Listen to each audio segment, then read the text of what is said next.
Keluarga suamiku mengusirku dari mobil di tengah hujan deras. Mereka bilang, aku hanya menantu miskin yang menumpang hidup pada anak mereka. Mereka menatapku seolah aku tak punya harga diri sedikitpun. Tapi mereka tidak tahu satu hal. Apartemen mewah yang selama ini mereka banggakan, yang mereka tempati tanpa membayar sepeser pun, sebenarnya milikku. Dan beberapa jam setelah mereka membuangku di pinggir jalan, aku baru saja mengganti seluruh kunci pintu apartemen itu. Halo sahabat, selamat datang kembali di kanal ini. Sebelum kita mulai, tekan tombol berlangganan agar kalian tidak ketinggalan kisah-kisah berikutnya. Kisah hari ini tentang seorang perempuan yang terlalu lama diam.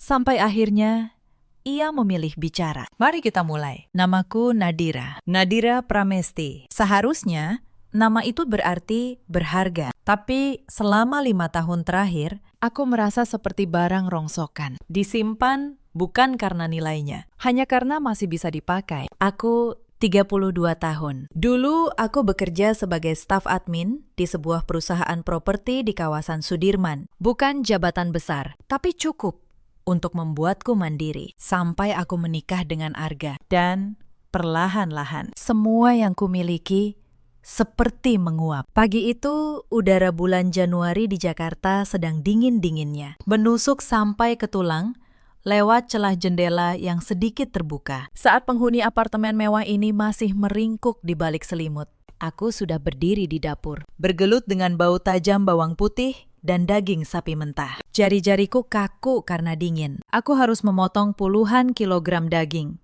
menusuk ratusan tusuk sate. Hari ini ada acara liburan keluarga ke puncak. Acara yang sudah direncanakan ibu mertuaku, Ibu Ratna, sejak sebulan lalu. Dan seperti biasa, akulah yang menyiapkan semuanya. Sendirian. Nadira, mana sambal kacangnya?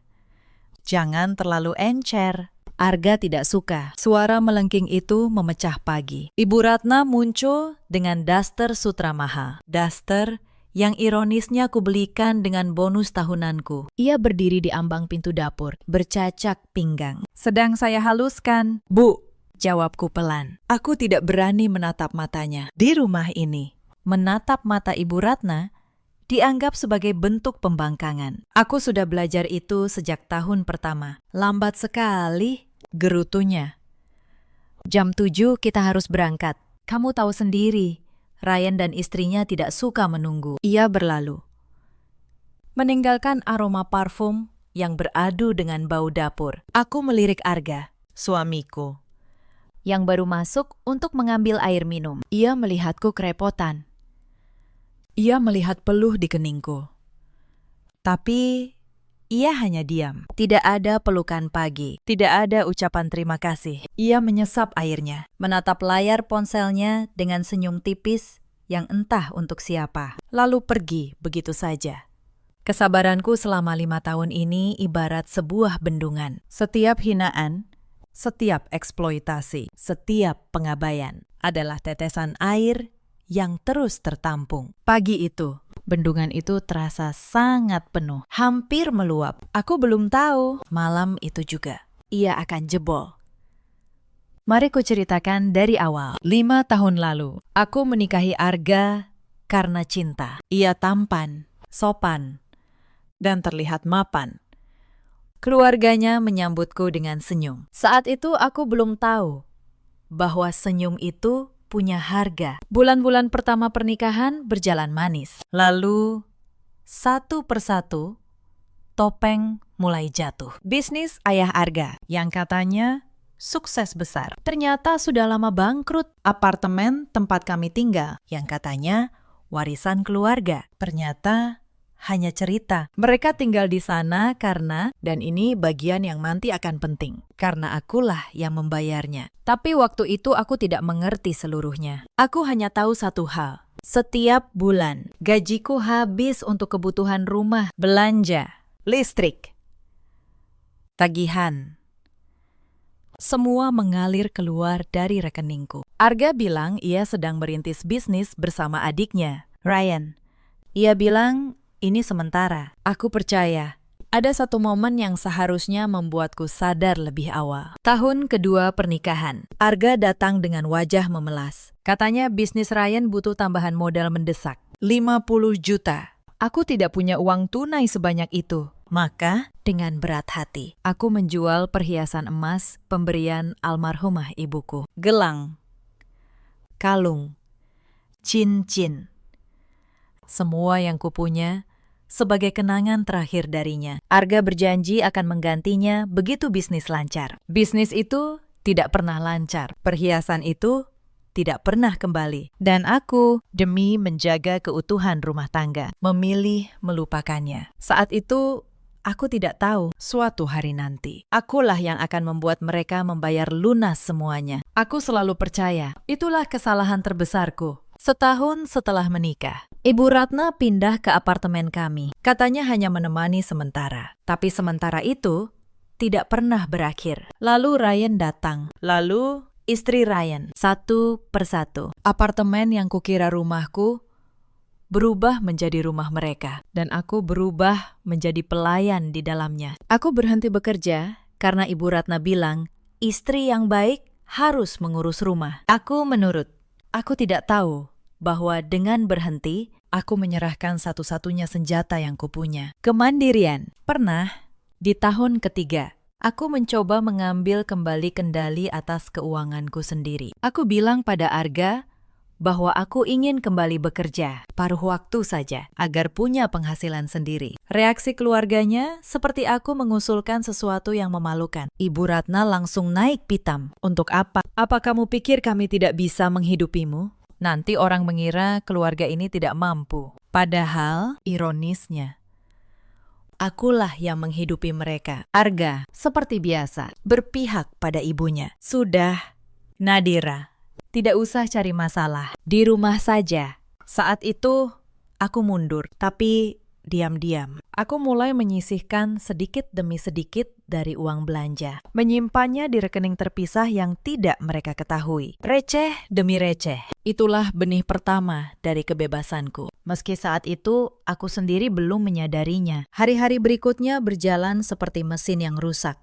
tapi terus dipaksa berputar. Aku bangun jam 4 subuh, memasak untuk 5 orang, membersihkan 3 kamar, mencuci, menyetrika, belanja. Lalu, malam tiba, dan aku terlalu lelah bahkan untuk menangis. Ada hari ulang tahunku yang ketiga setelah menikah. Aku tidak berharap pesta, hanya berharap satu ucapan. Pagi itu aku bangun, menyiapkan sarapan seperti biasa, dan menunggu. Tidak ada yang mengucapkan, bukan Ibu Ratna, bukan Ryan, bahkan bukan Arga. Sore harinya, saat aku menyebut bahwa hari itu ulang tahunku, Ibu Ratna hanya melirik dari balik majalahnya. Oh ya, sudah tua kamu, Nadira. Makanya rajin-rajin urus suami sebelum dia bosan. Lalu, ia kembali membaca. Malam itu, aku meniup lilin imajinasi di dalam hati, sendirian, dan berdoa agar tahun depan aku tidak lagi di tempat ini. Aku belum tahu doa itu akan terkabul dengan cara yang sama sekali tak kuduga. Lalu ada acara arisan keluarga besar. Ibu Ratna mengundang adik-adik dan sepupunya ke apartemen. Aku, tentu saja, yang memasak untuk 20 orang. Saat semua sudah berkumpul, salah satu tante Arga bertanya padaku, Nadira ini kerja di mana sekarang? Sebelum aku sempat menjawab, Ibu Ratna menyela dengan tawa kecil. Dia di rumah saja. Untung kami mau menampungnya. Kalau tidak, entah di mana dia sekarang. Seluruh ruangan tertawa. Aku berdiri di pintu dapur dengan nampan di tangan dan tersenyum tipis. Aku menampung mereka, bukan sebaliknya. Tapi malam itu aku biarkan tawa itu lewat. Kelak, tawa itu akan berbalik menjadi keheningan yang sangat panjang. Bahkan urusan kecil pun menjadi senjata. Suatu hari Vina menumpahkan kuah ke gaun mahalnya, lalu menyalahkanku karena lantai katanya licin setelah kupel. Aku diminta mengganti gaun itu, 3 juta rupiah, dari uang belanja yang sudah menipis. Aku membayarnya tanpa membantah. Aku mencatatnya dalam hati, bersama ratusan catatan lain yang terus kukumpulkan diam-diam. Aku belum tahu untuk apa catatan-catatan itu, tapi ada sesuatu dalam diriku yang menyuruhku menyimpannya. Suatu sore, Vina memanggilku dari ruang tamu. Ia sedang bersantai sambil menonton drama Korea. "Mbak Nadira, tolong buatkan kopi ya, yang seperti kemarin," katanya tanpa menoleh. Aku membuatkannya. Saat kuletakkan, ia mencicipi sedikit, lalu mengernyit. "Kurang manis, buat lagi yang benar." Aku membuat lagi. Tanganku gemetar, bukan karena lelah, tapi karena marah yang kutahan. Aku ingin berkata sesuatu, tapi aku diam. Selalu diam.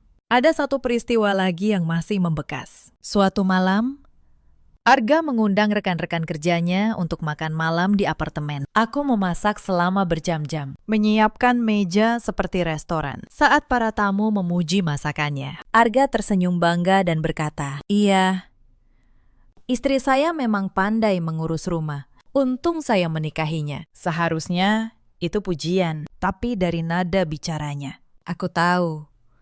Di matanya, aku bukan istri yang ia banggakan. Aku adalah aset yang ia pamerkan. Pelayan pribadi yang kebetulan menyandang status istri. Malam itu, setelah semua tamu pulang dan aku membereskan piring sampai larut, aku berdiri di depan cermin kamar mandi dan hampir tidak mengenali wajahku sendiri. Aku belum tahu perempuan di cermin itu sedang menunggu saat yang tepat untuk kembali. Ada satu malam yang tidak akan pernah kulupakan. Malam saat aku jatuh sakit. Demamku tinggi sekali. Sampai pandanganku kabur. Aku berbaring di kamar, berharap ada yang membawakan air atau obat. Yang datang justru Ibu Ratna. "Nadira, kamu masak dulu untuk makan malam. Masa kami harus pesan dari luar? Boros," katanya dari balik pintu. Aku bangkit dengan tubuh menggigil. Aku memasak dengan tangan yang nyaris tak bisa memegang pisau. Malam itu, sambil mengaduk sup di atas kompor, aku menangis tanpa suara. Dan aku berjanji pada diriku sendiri, suatu hari ini akan berakhir. Aku tidak tahu kapan.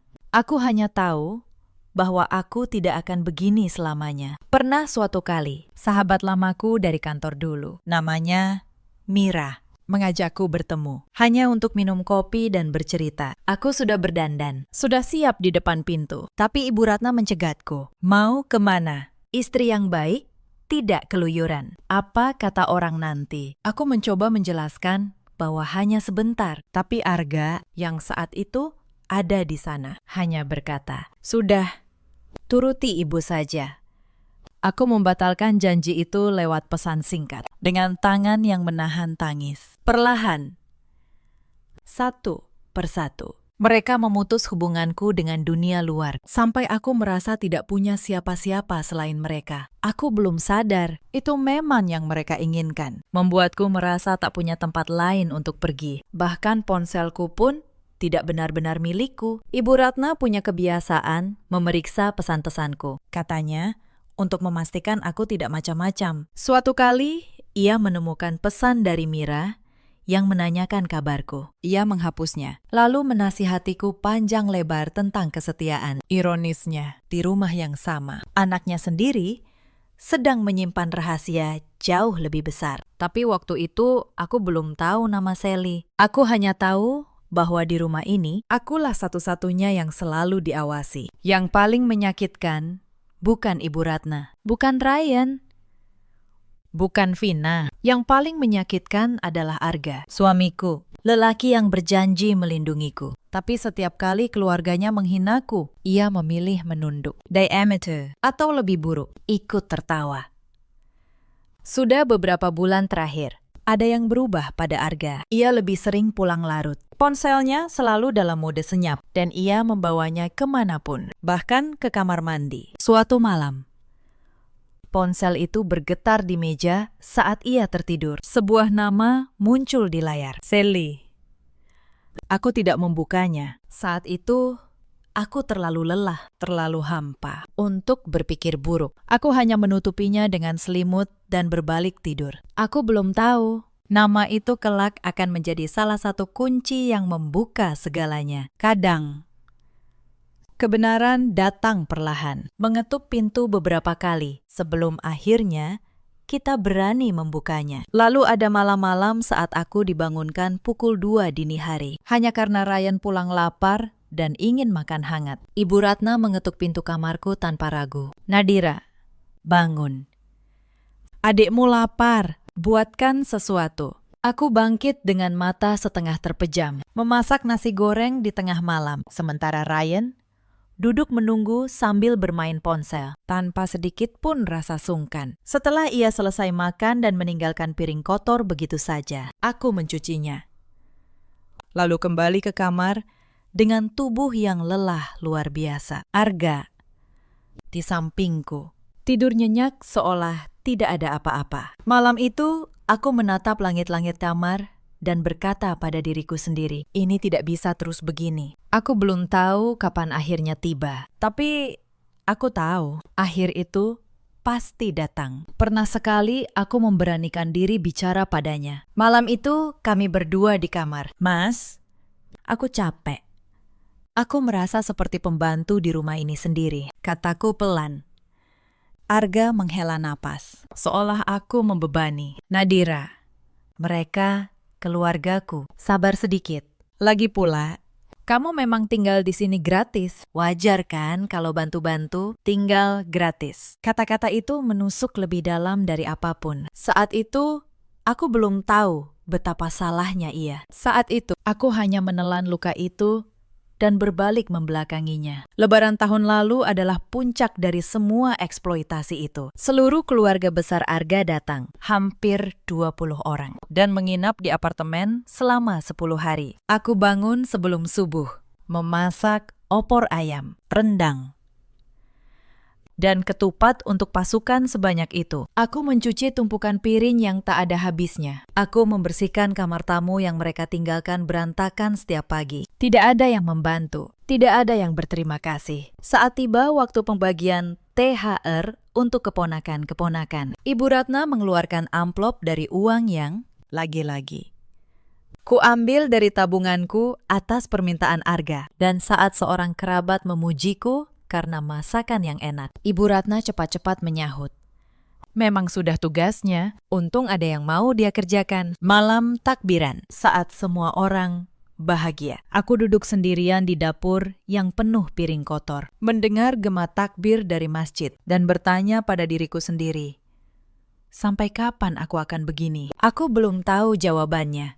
Tapi sesuatu di dalam diriku mulai mengeras. Tapi ada satu hal yang tidak mereka tahu tentangku. Dulu, sebelum menikah, ayahku meninggalkan satu warisan. Sebuah unit apartemen di kawasan elit Jakarta. Ayah membelinya bertahun-tahun lalu dengan susah payah dan menuliskan namaku di sertifikatnya. Nadira Pramesti. Saat aku menikah, Arga membujukku agar kami tinggal di sana. Aku setuju.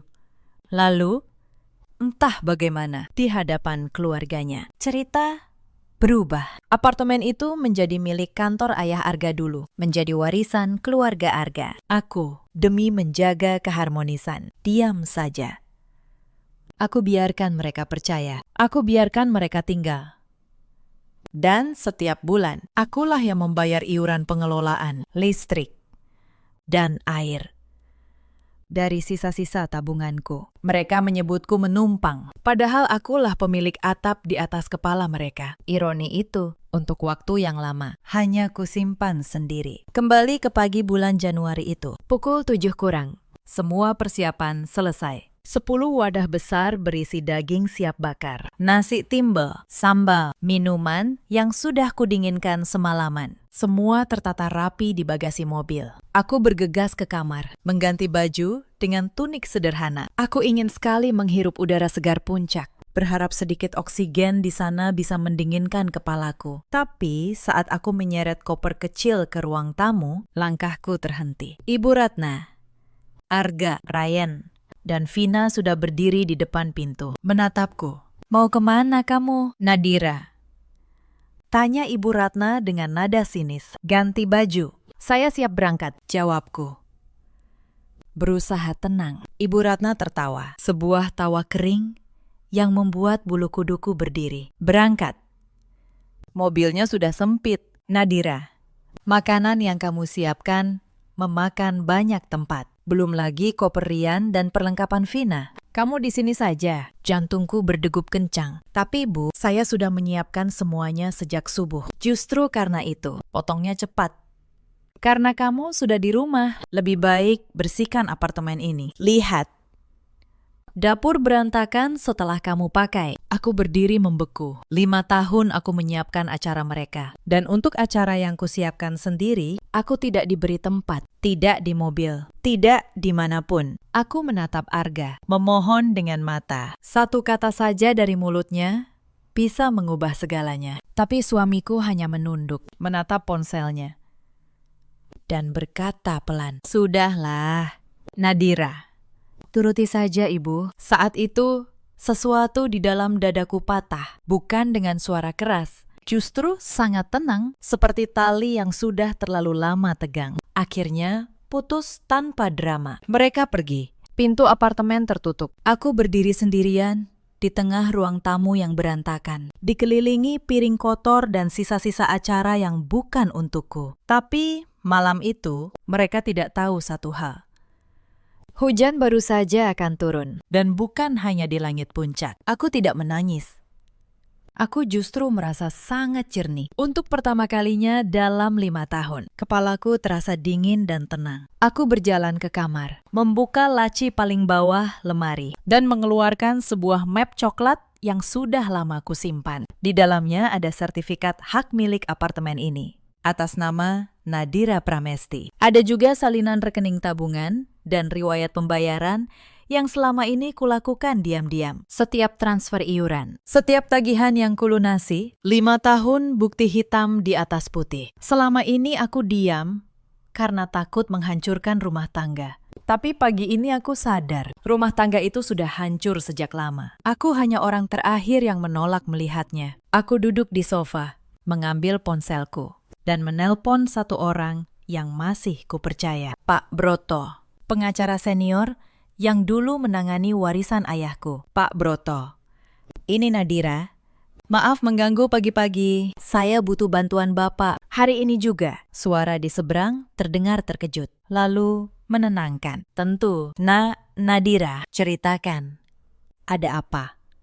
Aku menceritakan semuanya. Apartemen yang kubayar, tapi diklaim keluarga suamiku. Hinan 5 tahun. Pengusiran pagi itu. Pak Broto mendengarkan tanpa memotong. Lalu ia berkata dengan tenang, "Semua yang kamu lakukan benar secara hukum. Nadira, sertifikat atas mamamu. Kamu pemilik sah. Mereka tidak punya dasar apapun untuk tinggal tanpa izinmu. Mau kita selesaikan secara baik-baik atau secara hukum. Saya ingin yang manapun yang benar. Pakistan. Tapi saya ingin ini selesai." Setelah menutup telepon, aku berdiri. Ada sesuatu yang harus kulakukan lebih dulu. Sesuatu yang sederhana, tapi mengubah segalanya. Aku menelpon tukang kunci. 2 jam kemudian, seorang pria datang dengan kotak peralatannya. Aku memintanya mengganti seluruh kunci pintu apartemen. Pintu depan, pintu samping, semuanya. Aku berdiri di sana, menyaksikan kunci-kunci lama dilepas satu persatu dan kunci-kunci baru dipasang. Setiap putaran obeng terasa seperti melepaskan 1 tahun beban dari pundakku. Saat tukang kunci selesai, ia menyerahkan 3 set kunci baru padaku. Hanya padaku. Sudah selesai. Bu, semua kunci sudah diganti. Kunci lama tidak akan bisa dipakai lagi. Aku menggenggam kunci-kunci itu, dingin di telapak tanganku. Tapi terasa lebih hangat dari pelukan manapun yang pernah kuterima di rumah ini. Tapi, mengganti kunci hanya permulaan. Ada hal lain yang harus kuurus. Dan untuk yang satu ini, aku butuh keberanian lebih besar. Sore itu, aku mulai menelusuri sesuatu yang sudah lama menggangguku. Beberapa bulan lalu, aku tak sengaja melihat sebuah dokumen di meja kerja Arga. Surat perjanjian pinjaman, 200 juta rupiah. Dari tabungan bersama kami untuk modal usaha Ryan. Tanpa sepengetahuanku, saat itu aku diam, mencatat dalam hati, dan menyimpannya. Aku membuka laptop Arga yang ia tinggalkan. Aku tahu kata sandinya. Ia tak pernah cukup peduli untuk menggantinya. Dan di sana, di dalam folder yang ia kira aman, semuanya terbuka di hadapanku. Rekening koran, riwayat transfer, bukti bahwa selama bertahun-tahun, uangku Tabunganku mengalir keluar untuk bisnis Rian yang ternyata tidak pernah benar-benar ada. Untuk gaya hidup mewah Ibu Ratna, untuk perhiasan, untuk parfum, untuk daster sutra yang ironis itu. Dan ada satu folder lagi. Folder yang membuat tanganku terhenti di atas keyboard. Foto-foto, pesan-pesan. Seorang perempuan bernama Sally senyum Arga di foto-foto itu. Senyum tipis yang sama yang kulihat tadi pagi di dapur. Senyum yang ternyata bukan untukku. Suamiku berselingkuh dan keluarganya yang menyebutku menumpang. Ternyata hidup dari uangku sambil menertawakanku di belakang. Aku menutup laptop itu pelan. Tanganku tidak gemetar. Untuk pertama kalinya, aku tidak merasa hancur. Aku merasa bebas. Karena sekarang aku tahu pasti, aku tidak kehilangan apapun yang berharga. Mereka yang akan kehilangan. Aku menyalin semua bukti itu. Aku cetak. Aku susun rapi dalam satu map. Lalu aku menelpon Pak Broto sekali lagi dan menceritakan temuan baruku. Ia terdiam sejenak, lalu berkata, "Nadira, dengan semua ini, posisimu sangat kuat, tapi ingat, jangan langsung pakai semuanya. Simpan. Biarkan mereka merasa aman dulu. Waktunya akan datang." Aku menghabiskan sisa malam itu menyusun semuanya. Aku membuka kembali setiap berkas, mencocokkan tanggal, mencetak rekening koran bulan demi bulan. 5 tahun pengabdianku. Ternyata terekam jelas dalam angka-angka itu. Setiap rupiah yang keluar dari rekeningku punya jejak. Setiap transfer ke rekening Ryan punya tanggal. Aku menata semuanya dalam map coklat, diberi label. Diurutkan dari yang paling lama ke yang paling baru. Saat fajar mulai menyingsing, map itu sudah penuh. Bukan lagi tumpukan kertas, tapi sebuah senjata. Senjata yang kubangun dengan kesabaran selama bertahun-tahun, tanpa mereka sadari. Aku juga menemukan sesuatu yang lain, sebuah surat keterangan dari pengelola gedung apartemen yang mencantumkan dengan jelas bahwa selama 5 tahun semua iuran pengelolaan dibayar atas nama Nadira Pramesti, bukan atas nama Arga, bukan atas nama keluarganya. Bukti yang tak terbantahkan bahwa akulah yang menopang atap di atas kepala mereka. Aku menyelipkannya di lembar pertama map itu. Inilah yang pertama akan kutunjukkan. Pak Broto sempat bertanya, apakah aku yakin ingin melangkah sejauh ini? Kamu masih bisa berdamai. Nadira, kalau itu yang kamu mau, katanya. Aku menjawab dengan tenang, saya sudah berdamai. Pakistan, berdamai dengan kenyataan bahwa pernikahan ini sudah selesai sejak lama. Yang saya inginkan sekarang hanya keadilan, sesuai hukum. Tidak lebih, tidak kurang. Aku mengikuti nasihatnya. Aku menahan diri. Aku menunggu. Malam itu, ponselku berdering. Nama Arga muncul di layar. Aku membiarkannya berdering 3 kali sebelum menjawab. Nadira, kami sudah selesai di puncak. Sebentar lagi sampai. Buka pintunya. Kunci kami tertinggal di dalam. Aku tersenyum sendiri di kegelapan apartemen. Maaf, Mas. Kunci sudah kuganti. Kalian tidak akan bisa masuk. Hening sejenak di seberang. Lalu suara Arga meninggi. Apa maksudmu? Ini rumah keluargaku. Jangan main-main. Nadira, rumah keluargamu. Aku mengulang pelan. Kita bicarakan itu besok. Di tempat yang ramai. Aku ingin keluarga besarmu mendengar semuanya. Aku menutup telepon sebelum ia sempat membentak lagi. Esoknya, kabar tersebar bahwa keluarga Arga akan makan malam besar di sebuah restoran mewah, Grand Astoria, untuk merayakan peresmian bisnis baru Ryan di hadapan calon investor. Mereka tidak tahu aku akan datang. Lalu, sesuatu yang tak terduga terjadi keesokan paginya. Pak Broto menelponku. Ia bilang ada sesuatu yang harus segera ku ketahui. Sesuatu yang membuat posisiku semakin kuat dari yang kubayangkan. Nadira, katanya. Aku memeriksa surat perjanjian pinjaman 200 juta itu. Tanda tanganmu di sana dipalsukan. Ryan dan Arga memasukkan persetujuanmu untuk mencairkan dana bersama. Itu bukan cuma soal uang lagi.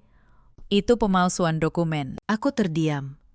Selama ini aku pikir mereka hanya tamak. Ternyata mereka juga penipu. Tapi anehnya, aku tidak marah lagi. Aku justru merasa tenang. Semua kepingan teka-teki akhirnya jatuh ke tempatnya. Lalu, apa yang harus saya lakukan? Pakistan, tanyaku. Kamu punya pilihan, Nadira. Tapi apapun yang kamu pilih, lakukan dengan kepala dingin. Jangan biarkan amarah mengendalikanmu. Biarkan bukti yang bicara. Aku menuruti nasihat itu. Hari itu aku tidak melakukan apa-apa selain mempersiapkan diri. Aku menyusun setiap dokumen sesuai urutan. Sertifikat apartemen di atas, rekening koran di bawahnya. Surat perjanjian palsu dengan tanda tangan yang dipalsukan di paling akhir. Semuanya rapi, semuanya siap. Malam harinya, ponselku kembali dipenuhi pesan. Ibu Ratna kali ini. Nadanya tidak lagi memerintah, justru memohon. Nadira, kamu di mana? Kami menginap di hotel karena tidak bisa masuk apartemen. Ini sudah keterlaluan. Buka pintunya. Ini rumah kita. Aku tidak membalas. Biarkan mereka merasakan sedikit saja dari ketidakberdayaan yang kurasakan selama 5 tahun. Lalu Ryan menelpon. Suaranya panik. Mbak Nadira, tolonglah. Besok ada makan malam penting dengan investor. Aku tidak boleh terlihat bermasalah. Tolong jangan bikin malu keluarga. Aku hampir tertawa.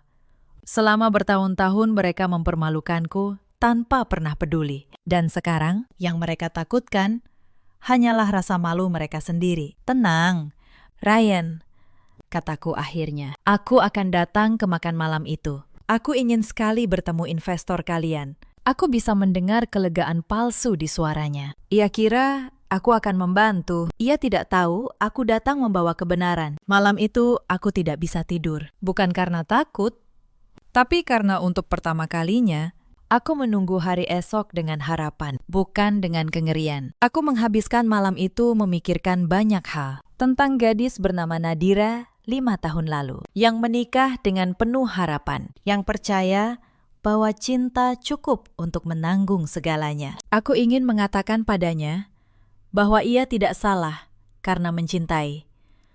Ia hanya salah karena lupa mencintai dirinya sendiri. Besok, aku akan memperbaiki kesalahan itu, bukan dengan kebencian, tapi dengan kebenaran. Aku menyiapkan satu setelan sederhana namun rapi. Sebuah blazer yang sudah lama tersimpan di lemari. Sisa dari kehidupanku sebelum pernikahan. Saat aku mencobanya di depan cermin, aku melihat sekilas perempuan yang dulu pernah kukenal. Perempuan yang punya harga diri. Besok, ia akan kembali.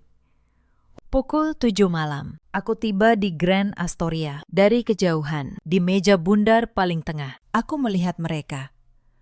Arga tampil klimis dengan setelan jasnya. Ibu Ratna mengenakan perhiasan mencolok, yang aku tahu persis harganya, karena akulah yang tanpa sadar membiayainya. Ryan tertawa keras, memamerkan brosur bisnis kepada 2 pria berpakaian formal. Mereka belum melihatku. Aku duduk di bar yang agak tersembunyi, memesan segelas air mineral, dan menunggu saat yang tepat. Jadi, kapan kita bisa mulai renovasi rukonya, Pak Ryan? Tanya salah satu investor. Secepatnya, jawab Ryan sombong. Kakak saya, Arga, sudah mengatur semuanya. Dana kami tak terbatas. Keluarga kami memang selalu menjaga reputasi. Timpal Ibu Ratna dengan dagu terangkat. Kami tidak main-main dengan investasi. Aku melihat pelayan mengantarkan sebotol anggur mahal ke meja itu. Harganya setara 3 bulan gajiku dulu. Mereka memesan hidangan paling mahal di menu. Lobster, hidangan penutup berlapis emas. Total tagihan di meja itu pasti sudah mencapai puluhan juta rupiah. Aku menunggu, sabar. Seperti yang diajarkan Pak Broto. Begitu hidangan utama selesai, dan tawa mereka semakin keras. Pelayan datang membawa nampan tagihan. Inilah saatnya. Aku melihat Arga merogoh sakunya, lalu berpura-pura panik. Aduh, dompetku tertinggal di laci kantor. Pakai kartu ibu dulu saja. Ibu Ratna dengan gaya anggun mengeluarkan kartu kredit tambahan. Kartu yang ia tak tahu. Sudah kunonaktifkan tadi malam. Ia menyerahkannya ke pelayan dengan dagu terangkat. Aku menghitung dalam hati. 1, 2, 3. Pelayan itu kembali dengan wajah ragu. Mohon maaf, Bu, kartu ini ditolak. Ada masalah dengan rekeningnya. Senyum di wajah Ibu Ratna membeku. Tidak mungkin. Coba lagi. Pelayan mencoba lagi. Ditolak lagi. Wajah Ibu Ratna mulai pucat. Para investor saling pandang. Arga buru-buru mengeluarkan kartunya sendiri. Ditolak juga. Ryan mencoba. Ditolak. Satu persatu. Kartu keluarga itu mati di hadapan dua calon investor yang mulai mengernyit curiga. Saat itulah aku berdiri dari bar. Aku berjalan perlahan menuju meja mereka. Dengan blazer yang memberi wibawa yang selama ini kupendam di balik celemek dapur. Selamat malam, kataku tenang. 4 wajah menoleh. Dan 4 wajah itu membeku. Nadira. Arga tergagap. Kamu sedang apa di sini? Aku datang untuk membantu, kataku. Lalu menoleh pada para investor sambil tersenyum sopan. Maaf mengganggu makan malam yang indah ini. Pakistan. Tapi saya rasa bapak-bapak berhak tahu beberapa hal sebelum menanamkan uang. Nadira. Jangan macam-macam, desis Ibu Ratna. Mencoba mengambil kendali. Kamu itu hanya menantu miskin yang menumpang di rumah kami. Berani-beraninya bicara soal uang. Semua yang kamu punya, itu karena Arga. Aku tertawa. Sebuah tawa yang bahkan asing di telingaku sendiri. Tawa yang penuh pelepasan. Menumpang, Bu. Menantu miskin. Aku membuka tas, mengeluarkan map coklat, dan meletakkan 1 lembar dokumen di atas meja, tepat di depan wajah Ibu Ratna. Baca namanya. Baca baik-baik. Siapa pemilik apartemen yang selama ini kalian sebut milik keluarga Arga? Ibu Ratna memakai kacamatanya dengan tangan gemetar. Saat matanya membaca nama Nadira Pramesti yang tertera jelas di sertifikat itu. Wajahnya berubah dari pucat menjadi seputih kertas. Arga merebut dokumen itu. Matanya membelalak. Ini tidak mungkin. Kamu bilang ini apartemen sewaan kantor ayahmu dulu. Aku berbohong, kataku. Suaraku kini setajam pisau. Sama seperti kamu berbohong tentang Sally. Arga mematung. Topeng suami teladan itu retak berkeping-keping di lantai marmer, lantai milikku. Aku mengeluarkan lembar berikutnya, dan ini rekening koran selama 5 tahun. Setiap rupiah yang kalian habiskan berasal dari tabunganku. Perhiasan ibu, daster sutra, anggur mahal di meja ini. Semua dibeli dengan uang menantu miskin yang menumpang ini. Para investor mulai bangkit dari kursi. Parayan, ini bagaimana maksudnya? Salah satu dari mereka, pria berkacamata yang sedari tadi paling antusias, menatap Ryan dengan tajam. Jadi dana tak terbatas yang Anda banggakan tadi sebenarnya milik wanita ini. Wanita yang Anda sebut menumpang. Ryan tergagap. Mencoba mencari kata, tapi tidak ada yang keluar dari mulutnya selain bunyi tak jelas. Wajahnya yang tadi penuh percaya diri kini basah oleh keringat. Aku belum selesai. Aku meletakkan lembar berikutnya. Dan ini, surat perjanjian pinjaman 200 juta rupiah atas nama saya. Dengan tanda tangan yang dipalsukan oleh Arga dan Rian. Pengacara saya menyebutnya pemalsuan dokumen. Pidana. Kata pidana itu menggantung di udara seperti vonis. Pria berkacamata itu langsung menutup map proposal yang ada di depannya. Saya rasa kami tidak perlu melanjutkan pembicaraan ini, katanya dingin kepada rekannya. Kita pergi. Suasana di meja itu runtuh. Para investor langsung pamit dengan wajah masam. Meninggalkan brosur bisnis Ryan tergeletak di antara piring-piring kotor. Ibu Ratna terduduk, kehilangan semua keanggunannya. Ryan menunduk, pucat pasi. Arga mencoba meraih tanganku. Nadira, dengar dulu. Kita bisa bicarakan ini baik-baik. Aku menepis tangannya dengan tenang. Tidak ada yang perlu dibicarakan. Mas, kalian punya waktu 3 hari untuk mengosongkan apartemen. Bawa ibumu, bawa adikmu, dan bawa semua barang yang kalian beli dengan uangku. Apartemen itu sudah dikunci. Pengacaraku akan mengurus sisanya. Nadira, tolong. Suara Ibu Ratna kini bergetar. Untuk pertama kalinya, ia memohon. Kami akan kemana? Aku menatapnya. Tidak ada kebencian di dadaku, hanya ketenangan. Itu, kataku pelan. Bukan lagi masalah saya, Bu. Aku berbalik. meletakkan selembar uang di meja bar untuk air mineralku, dan berjalan keluar restoran. Di belakangku, aku mendengar keributan mulai pecah. Para keluarga yang selama ini begitu kompak menghinaku, kini saling menyalahkan. Tapi aku tidak menoleh. Aku sudah selesai. Malam itu Jakarta turun hujan. Hujan yang sama seperti pagi saat mereka membuangku. Tapi kali ini, aku tidak basah dan menggigil di pinggir jalan. Aku berjalan di bawah payung, di trotoar yang basah, dengan langkah yang ringan. 3 hari kemudian, mereka benar-benar pergi. Pak Broto mengurus seluruh prosesnya secara hukum, rapi, dan tanpa celah. Arga sempat mengirim banyak pesan, permintaan maaf, lalu ancaman, lalu permohonan, lalu diam. Aku tidak membalas satupun. Untuk pertama kalinya, diamku bukan karena takut, tapi karena aku memang tak punya apa-apa lagi untuk dikatakan. Hari mereka mengosongkan apartemen. Aku tidak hadir. Aku tidak ingin melihatnya. Pak Broto yang mengawasi. Ditemani 2 orang petugas. Belakangan, ia bercerita. Ibu Ratna sempat menangis di depan pintu, memohon agar diberi waktu lebih. Ryan mencoba berdebat soal barang-barang, mengklaim beberapa perabot adalah miliknya. Sampai Pak Broto menunjukkan kwitansi pembelian yang semuanya atas namaku. Arga hanya berdiri diam di sudut, menatap apartemen yang selama 5 tahun ia akui sebagai milik keluarganya. Dan untuk pertama kalinya, ia mengerti bahwa ia tidak pernah benar-benar memilikinya. Tidak apartemen itu, dan tidak juga aku. Soal perjanjian palsu 200 juta itu, atas saran Pak Broto, aku tidak melanjutkannya ke pengadilan pidana. Bukan karena aku memaafkan, tapi karena aku tidak mau lagi membuang waktu untuk mereka. Aku hanya meminta uang itu dikembalikan, dan dengan bukti di tanganku. Mereka tidak punya pilihan. Cicilan demi cicilan. Mereka membayarnya kembali. Itu sudah cukup bagiku. Apartemen itu akhirnya kosong. Saat aku berdiri sendirian di ruang tamu yang dulu penuh penghinaan, aku merasakan keheningan yang berbeda. Bukan keheningan kesepian, tapi keheningan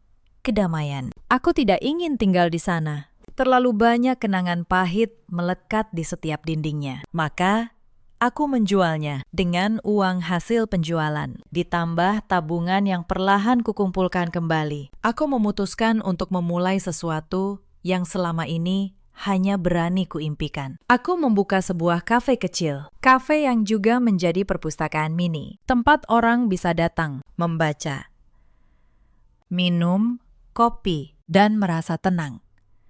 Tempat yang menjadi kebalikan dari rumah lama itu, hangat, bukan dingin. Menerima, bukan menghakimi. Bulan-bulan pertama tidak mudah. Aku belajar segalanya dari nol. Mengatur stok, meracik menu, melayani pelanggan dengan senyum yang tulus. Ada hari-hari saat pengunjung bisa dihitung dengan jari. Dan aku duduk sendirian, menatap pintu yang tak kunjung berdenting. Tapi aku tidak menyerah. Untuk pertama kalinya dalam hidupku, aku bekerja keras bukan karena dipaksa, melainkan karena aku mencintainya. Dan perlahan, kafe itu mulai dikenal. Orang-orang datang bukan hanya untuk kopi, tapi untuk suasana yang tenang, untuk rak buku yang kususun dengan hati, untuk merasa diterima apa adanya. Aku bahkan mempekerjakan 2 orang karyawan, seorang mahasiswi yang butuh biaya kuliah, dan seorang ibu tunggal yang seperti aku dulu, sedang mencoba berdiri kembali setelah ditinggalkan. Aku memperlakukan mereka seperti yang seharusnya aku terima dulu. Dengan hormat, dengan penghargaan. Karena aku tahu betul rasanya menjadi seseorang yang kerja kerasnya tak pernah dilihat. Aku memasak lagi di kafe itu. Tapi kali ini berbeda. Aku tidak memasak untuk meredam amarah orang lain. Aku memasak untuk orang-orang yang menghargainya. Dan setiap kali seseorang memuji kueku atau menutup mata menikmati kopiku, aku merasakan sesuatu yang sudah lama hilang. Aku merasa berharga. Suatu pagi, Pak Broto mampir. Ia memesan kopi hitam dan tersenyum melihat tempat itu. Kamu sudah jauh berbeda dari perempuan yang meneleponku panik di pagi bulan Januari itu, katanya. Terima kasih, Pak Broto. Kataku tulus. Saya hanya ingin semuanya selesai sesuai hukum. Dan akhirnya selesai juga. Setelah ia pamit, Aku duduk di pojok favoritku, dekat jendela besar yang menghadap jalanan. Aku mengambil sebuah buku catatan kecil, membuka halaman pertamanya yang masih kosong, dan menuliskan satu kalimat. Hari ini aku tidak lagi memasak untuk meredam amarah orang lain. Aku memasak untuk merayakan diriku sendiri. Lonceng pintu kafe berdenting. Seorang ibu muda masuk bersama anaknya. Lalu sekelompok mahasiswa mencari tempat tenang untuk berdiskusi. Kafe ini mulai bernapas. Aku melihat mereka menyentuh buku-buku di rak, mencium aroma kopi, dan tersenyum satu sama lain. Aku merasa berguna, bukan sebagai pelayan yang dieksploitasi, tapi sebagai penyedia ruang bagi kebahagiaan orang lain. Sore harinya, saat langit Jakarta berubah menjadi ungu keemasan, aku berdiri di depan cermin kecil di sudut kafe. Aku melihat perempuan yang berbeda dari Nadira di bulan Januari lalu. Tidak ada lagi lingkaran hitam di bawah mata karena begadang menyiapkan acara keluarga. Tidak ada lagi bahu yang merosot karena beban hinaan. Yang ada hanyalah perempuan mandiri dengan sinar mata yang tegak dan penuh harapan. Aku menyesap secangkir kopi hitam tanpa gula, menatap senja. Pahitnya kopi itu terasa nikmat, seperti perjalanan 5 tahun ini, yang akhirnya berujung pada manisnya kebebasan. Cerita ini mengajarkan kita satu hal. Jangan pernah meremehkan diam seorang perempuan. Diam bukan berarti lemah. Kadang diam adalah cara seseorang mengumpulkan kekuatan sebelum bangkit. Dan jangan pernah mengukur nilai seseorang dari seberapa banyak ia melayani. Karena orang yang paling kalian remehkan bisa jadi adalah orang yang menopang seluruh hidup kalian. Di luar sana, ada banyak perempuan yang seperti Nadira dulu. Bekerja tanpa henti, dihina tanpa alasan, dianggap menumpang di rumah yang justru mereka topang sendiri. Jika kalian salah satunya, ingatlah, harga dirimu tidak ditentukan oleh orang yang tidak pernah menghargaimu. Ada juga banyak suami seperti Arga di luar sana. Suami yang memilih diam saat istrinya disakiti. Yang mengira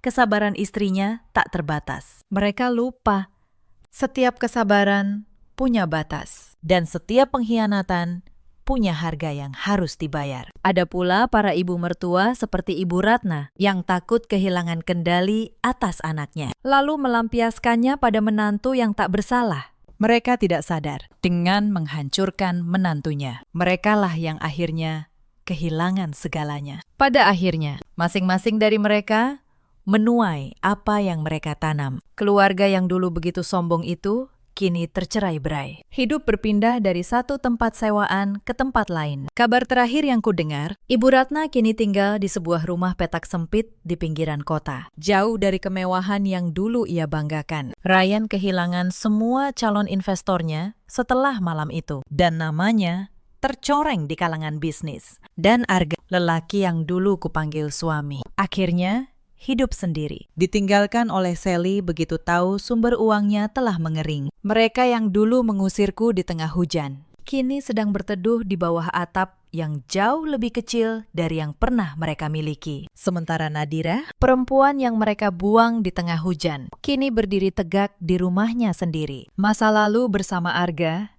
kini hanyalah epilog membosankan dari sebuah buku yang sudah kututup. Sekarang, aku memegang pena baru, menghadap lembaran putih yang bersih, siap menuliskan kisah tentang petualangan, kesuksesan, dan mungkin suatu saat nanti, tentang cinta yang benar-benar menghargai nilai seorang perempuan. Namaku Nadira, dan di sini, di antara aroma buku dan kopi, aku akhirnya menemukan rumah yang sesungguhnya, hatiku yang telah pulih dan merdeka.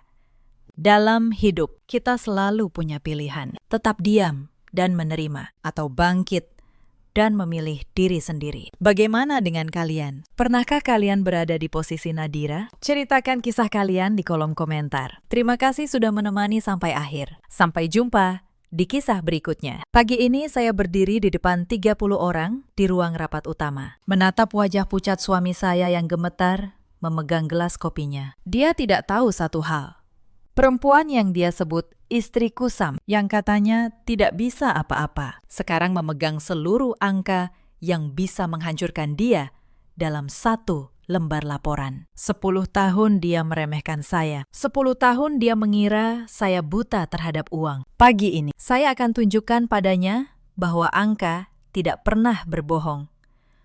Halo sahabat, selamat datang kembali di kanal ini. Tempat di mana setiap luka punya akhir dan setiap kesabaran punya jawaban. Sebelum kita mulai, sediakan secangkir teh hangat. Dan jika kisah ini menyentuh hati kalian, jangan lupa tinggalkan jejak di kolom komentar. Mari kita mulai. Nama saya Larasati. Orang memanggil saya Laras. Saya 38 tahun. Dulu, sebelum semua ini, saya seorang ahli forensik keuangan di sebuah kantor audit di kawasan Sudirman. Pekerjaan saya sederhana terdengarnya, tapi tidak sederhana isinya. Saya membaca angka.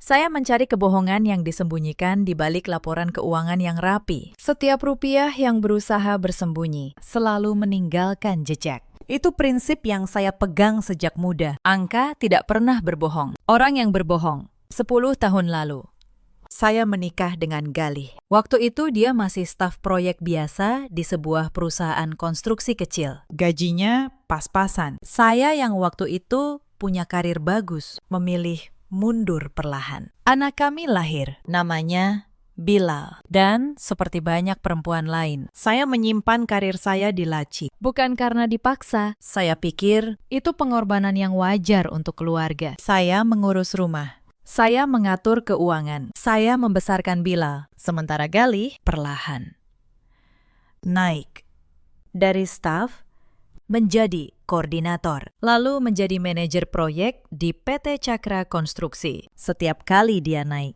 saya yang paling bangga. Saya yang menyiapkan kemejanya. Saya yang menghafal nama-nama atasannya. Saya kira kami sedang membangun sesuatu bersama. Ternyata saya keliru.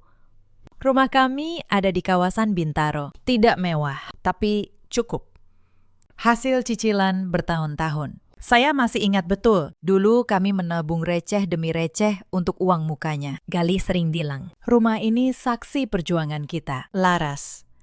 Kata-kata itu dulu membuat saya terharu. Sekarang, kata-kata itu terasa seperti lelucon yang pahit. Buati, ibu mertua saya, tinggal tidak jauh dari rumah kami. Dari awal, beliau tidak pernah benar-benar menyukai saya. Di matanya, saya hanya ibu rumah tangga, perempuan yang katanya cuma bisa masak dan menunggu suami pulang. Beliau tidak pernah tahu siapa saya sebelumnya, dan saya dengan bodohnya tidak pernah merasa perlu menjelaskan. Saya pikir kerendahan hati akan dihargai. Ternyata, kerendahan hati sering disalahartikan sebagai kelemahan. Semua mulai berubah di tahun ke-10 pernikahan kami. Galih jadi sering pulang larut. Alasannya selalu sama. Proyek sedang banyak. Lembur. Awalnya saya percaya. Saya bahkan merasa kasihan melihat dia kelelahan. Saya menyiapkan makan malam, lalu memanaskannya berkali-kali sampai dia pulang. Tapi ada yang berubah dari caranya menatap saya. Dingin.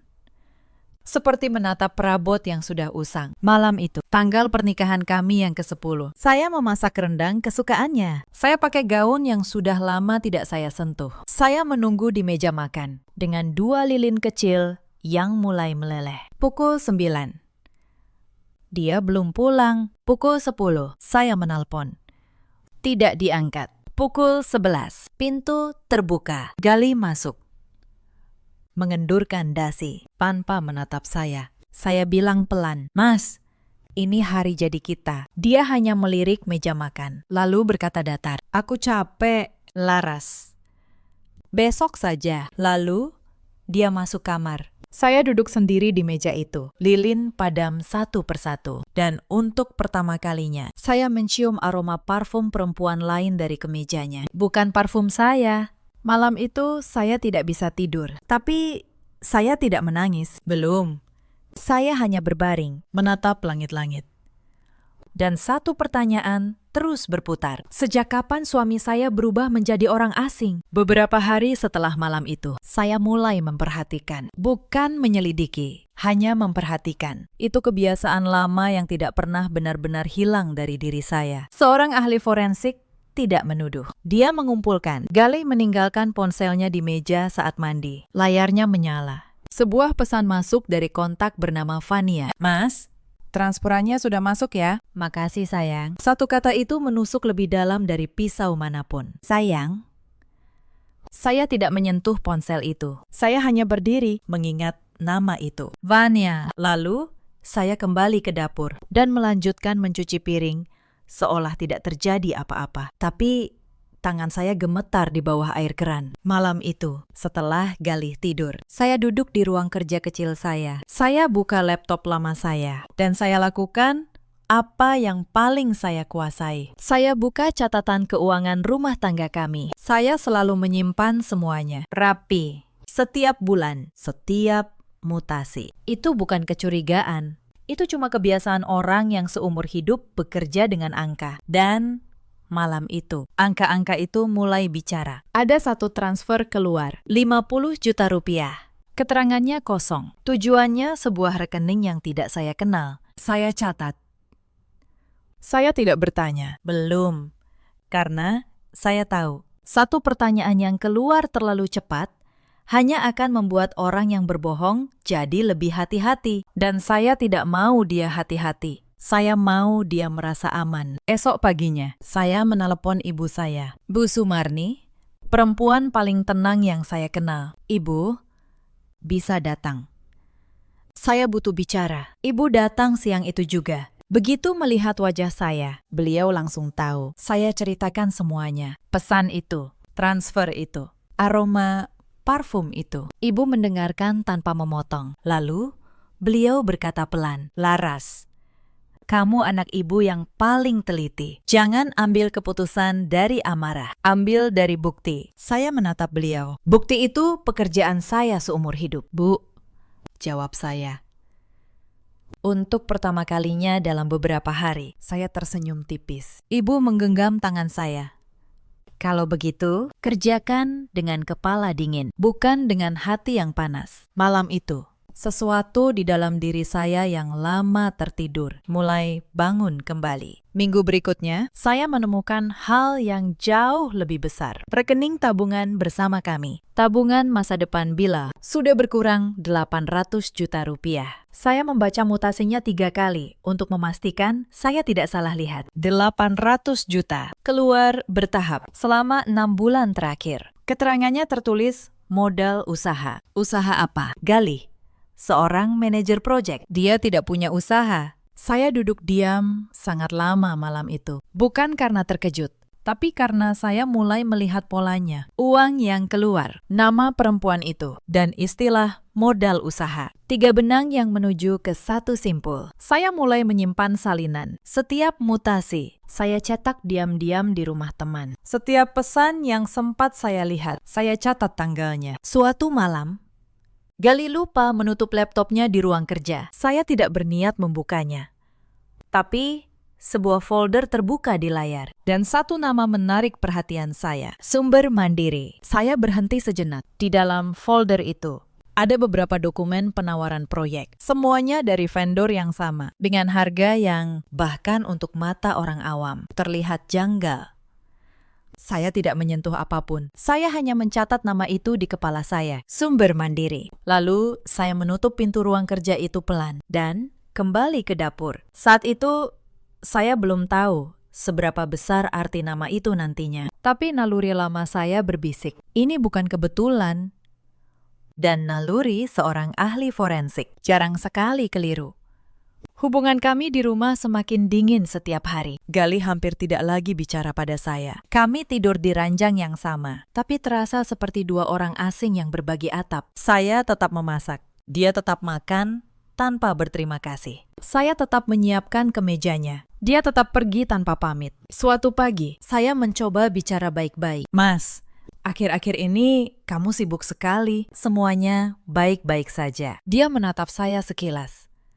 Lalu menjawab dingin, "Kamu tidak akan mengerti urusan kantor. Laras, sudah, urus saja rumah." Kalimat itu dulu mungkin akan membuat saya merasa kecil. Tapi pagi itu, saya hanya tersenyum dalam hati. Urusan kantor, justru urusan kantornya yang akan menjadi akhir dari semuanya. Dia tidak tahu perempuan yang dia suruh urus rumah. Sebentar lagi akan mengurus seluruh keuangan perusahaannya. Saya tidak pernah memarahi Galih. Saya tetap memasak, tetap menyiapkan kemejanya, tetap tersenyum. Mungkin itu bagian tersulit. Tersenyum pada orang yang sedang menghancurkan saya pelan-pelan. Tapi saya bertahan.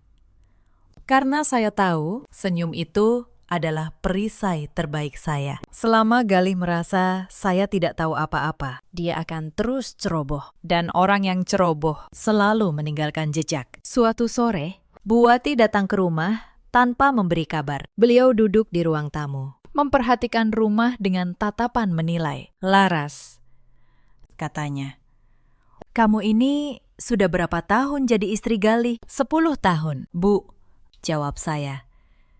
Beliau mendengus pelan. 10 tahun cuma di rumah. Sementara Galih kerja keras sampai jadi manajer. Saya diam.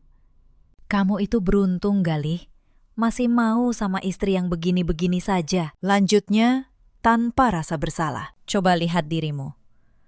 Sudah tidak terurus. Pantas saja kalau lelaki bosan." Kata-kata itu dimaksudkan untuk melukai. Dan dulu, mungkin saya akan menangis. Tapi sore itu, saya hanya menuangkan teh untuk beliau dengan tangan yang sangat tenang. "Bu, mau gula berapa?" tanya saya.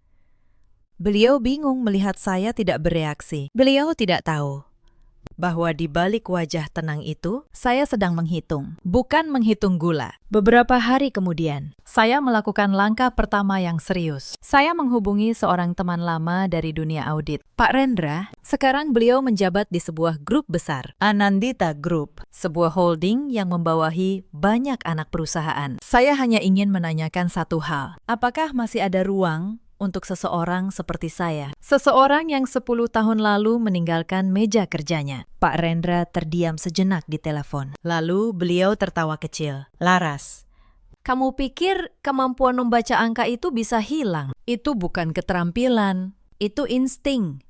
Beliau meminta saya datang untuk bicara. Saya tidak memberitahu Galih. Saya tidak memberitahu siapapun, kecuali ibu saya. Pertemuan itu berlangsung di lantai 20 sebuah gedung di Sudirman. Pak Rendra tidak menanyai saya seperti pelamar biasa. Beliau menyodorkan sebuah laporan keuangan yang sengaja dibuat berantakan. "Coba kamu baca," katanya. "Cari di mana letak kebohongannya." Saya membaca selama 20 menit. Lalu saya tunjukkan 3 titik. 3 tempat di mana angka berusaha bersembunyi. Pak Rendra menatap saya lama sekali. 10 tahun di rumah. "Dan kamu masih setajam ini," gumamnya. "Saya tidak butuh seseorang yang biasa-biasa, Laras.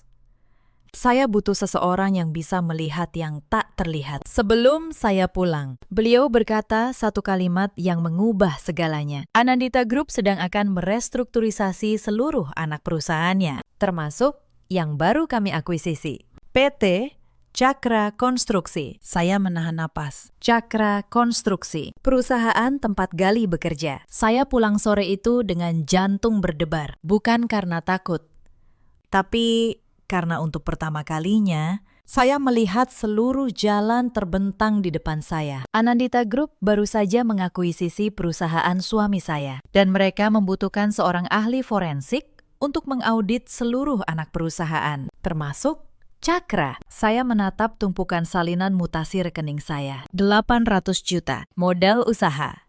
Vania.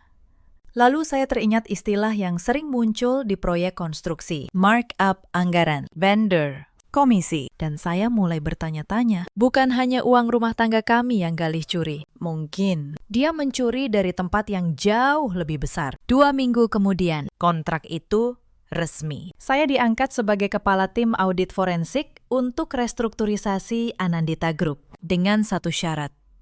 Dari saya sendiri. Identitas saya dirahasiakan sampai hari pengumuman resmi. Pak Rendra setuju. Bahkan beliau menganggap itu strategi yang cerdas. Audit paling jujur adalah audit yang dilakukan saat tidak ada yang tahu sedang diaudit, katanya.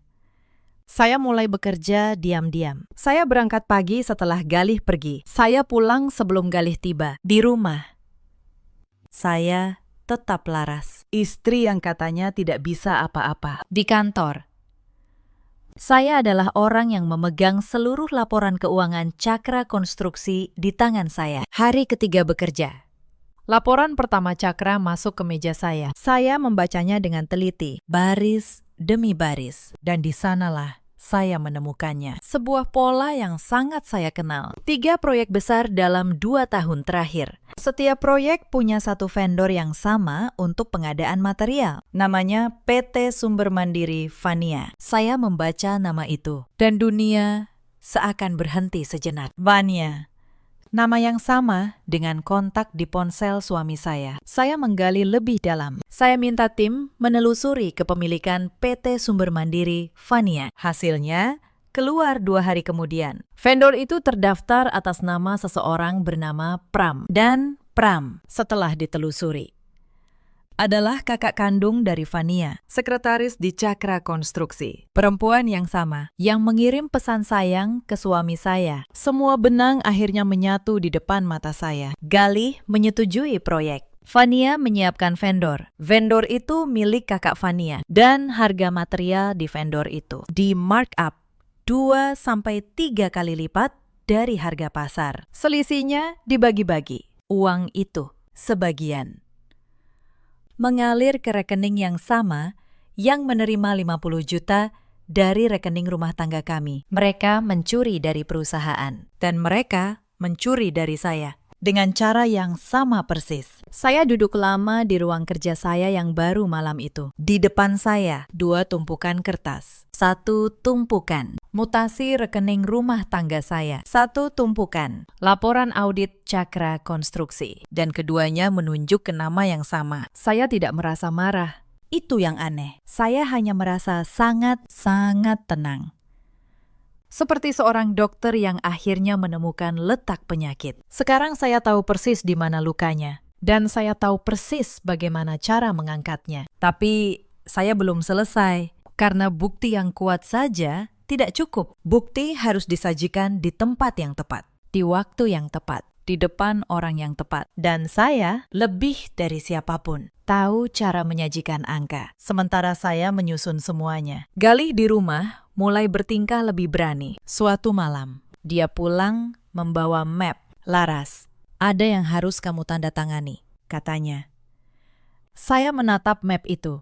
Apa ini? Mas, cuma surat pemisahan harta buat keamanan finansial keluarga. Aku lagi mau mulai usaha, jadi biar aset kamu aman, terpisah dari risiko usahaku. Saya hampir tertawa di dalam hati. Usaha, risiko, pemisahan harta. Saya tahu persis apa yang sedang dia lakukan. Dia sedang memindahkan aset. Dia sedang bersiap meninggalkan saya dan ingin memastikan tangan saya kosong saat dia pergi. Dia sedang menyiapkan kejatuhan saya tanpa tahu. Dia sedang menyerahkan tali untuk menggantung dirinya sendiri. Saya membaca surat itu dengan teliti. Setiap pasalnya, setiap angkanya. Lalu, saya menandatanganinya. Galih tersenyum lega. Mengira saya benar-benar perempuan bodoh yang menyerahkan segalanya. Dia tidak tahu, surat itu justru menjadi bukti tambahan. Bukti bahwa dia sengaja memisahkan aset di tengah dugaan penggelapan. Dia menyerahkan sendiri 1 lembar lagi ke dalam map saya. Sudah, Mas, tanya saya sambil mengembalikan pena. Sudah, jawabnya. Kamu memang pengertian, Laras.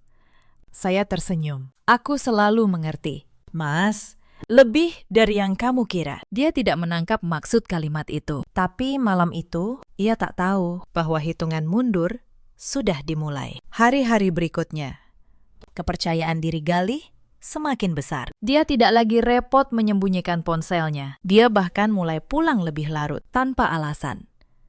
Saya membiarkannya, karena setiap kali dia merasa aman, dia meninggalkan 1 jejak lagi. Suatu sore, saya mendengar dia menelpon di teras belakang. Suaranya pelan, tapi cukup terdengar.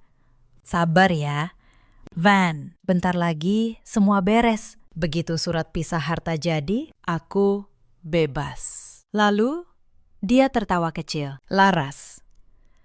Dia nggak akan ngerti apa-apa. Dia cuma bisa masak. Saya berdiri di balik pintu, mendengar setiap katanya. Aneh sekali, Kalimat yang seharusnya menghancurkan saya justru membuat saya semakin tenang. Karena saya tahu dia sedang menghitung kemenangan yang tidak akan pernah dia raih. Tekanan dari sisi mertua pun semakin menjadi. Bu Wati datang lagi. Kali ini membawa adik Gali. Namanya Sinta. Mereka duduk di ruang tamu seperti dua orang hakim. Laras, kata Bu Wati. Gali cerita kamu mau diajak mengatur ulang harta. Itu bagus. Kamu harus dukung suamimu. Sinta menimpali dengan nada sinis. Iya, Mbak. Mas Gali itu lagi mau maju. Jangan jadi beban. Kalau nggak bisa bantu, ya jangan menghambat. Saya menatap mereka berdua bergantian. Dua perempuan yang yakin mereka sedang menekan seekor domba. Saya tidak pernah menghambat siapapun. Jawab saya tenang. Saya hanya memastikan semuanya tercatat dengan benar. Itu saja. Bu Wati mendengus. Tercatat. Kamu ini ngomong apa sih? Urus saja dapurmu. Saya tersenyum dan mengangguk. Urus saja dapurmu. Kalau saja beliau tahu. Dapur yang saya urus sekarang adalah dapur keuangan sebuah grup raksasa. Ada satu momen yang hampir membongkar semuanya. Suatu siang, saya sedang berada di lobi kantor pusat Anandita. Tiba-tiba, dari kejauhan, saya melihat Gali. Dia datang ke gedung itu untuk suatu urusan proyek. Jantung saya berhenti sejenak jika dia melihat saya di sini. Dengan kartu akses direksi di leher saya, semua rencana bisa hancur. Saya berbalik cepat, menunduk, dan masuk ke lift terdekat. Pintu lift menutup tepat saat Galih lewat di depannya. Dia tidak melihat saya. Di dalam lift, saya bersandar ke dinding, mengatur napas. Begitu dekat. Tapi justru di saat seperti itulah saya sadar betapa berbahayanya permainan yang sedang saya mainkan. Satu kesalahan kecil, dan semua kerja keras saya akan sia-sia. Sejak hari itu, saya semakin berhati-hati. Saya mengganti jam berangkat. Saya menghindari area yang mungkin dilewati orang cakra. Saya bekerja dalam bayang-bayang, mengumpulkan setiap potong bukti, satu persatu. Beberapa hari kemudian, saya bertemu Fania secara tidak sengaja di sebuah pusat perbelanjaan di kawasan Bintaro. Dia sedang berbelanja dengan beberapa tas merek terkenal di tangannya. Begitu melihat saya, dia tersenyum sinis. Wah, Mbak Laras, sapanya. Sengaja keras agar terdengar orang sekitar. Masih sempat belanja. Kupikir sibuk masak di rumah. Saya menatapnya tenang. Dia tidak tahu siapa saya sebenarnya. Belum. Kebetulan lewat saja, jawab saya datar. Fania mendekat, menurunkan suaranya. Tapi nada angkuhnya tidak hilang. Mbak, sebagai sesama perempuan, aku kasih saran ya. Lepaskan saja Mas Gali. Dia sudah bahagia sekarang. Sama aku. Saya menahan diri untuk tidak tertawa. Terima kasih sarannya, jawab saya. Tapi saya tipe orang yang lebih suka menyelesaikan sesuatu dengan tuntas, bukan dengan melepaskan. Fania mengernyit. Tidak mengerti maksud saya. Saya tersenyum tipis. Lalu berlalu. Dia tidak tahu bahwa dalam beberapa hari dia akan mengerti betul apa arti kalimat itu. Saya pulang sore itu dengan satu tekad yang semakin bulat. Bukan karena tersinggung, tapi karena saya tahu orang seperti Fania hanya berhenti ketika kebenaran berdiri lebih tinggi darinya. Malam itu, saya menyusun presentasi akhir. Saya menyusunnya seperti seorang seniman menyusun lukisan. Setiap halaman, setiap grafik, setiap angka punya tempatnya. Halaman pertama, ringkasan 3 proyek bermasalah. Halaman kedua, perbandingan harga vendor dengan harga pasar. Halaman ketiga, struktur kepemilikan PT Sumber Mandiri Fania. Halaman keempat, aliran dana dari kas perusahaan ke vendor, lalu ke rekening pribadi. Dan di halaman terakhir, satu garis kecil yang menghubungkan semuanya ke rekening rumah tangga saya sendiri. Saya menatap layar itu lama sekali. 10 tahun saya menyimpan keahlian ini di laci. Dan malam ini, saya mengeluarkannya kembali untuk membela diri saya sendiri. Beberapa hari sebelum rapat besar, Pak Rendra memanggil saya. Kami duduk di ruang kerjanya dengan seluruh berkas audit tersusun di meja. Laras, temuanmu ini sangat kuat, katanya. Tapi temuan yang kuat saja tidak cukup. Cara menyampaikannya sama pentingnya. Saya mengangguk. Itu hal yang saya pahami betul. Saya tidak akan menyampaikan ini seperti tuduhan. Pakistan, jawab saya. Saya akan menyampaikannya seperti cerita yang dibangun oleh angka. Selangkah demi selangkah. Sampai semua orang sampai pada kesimpulan yang sama. Dengan sendirinya. Pak Rendra tersenyum.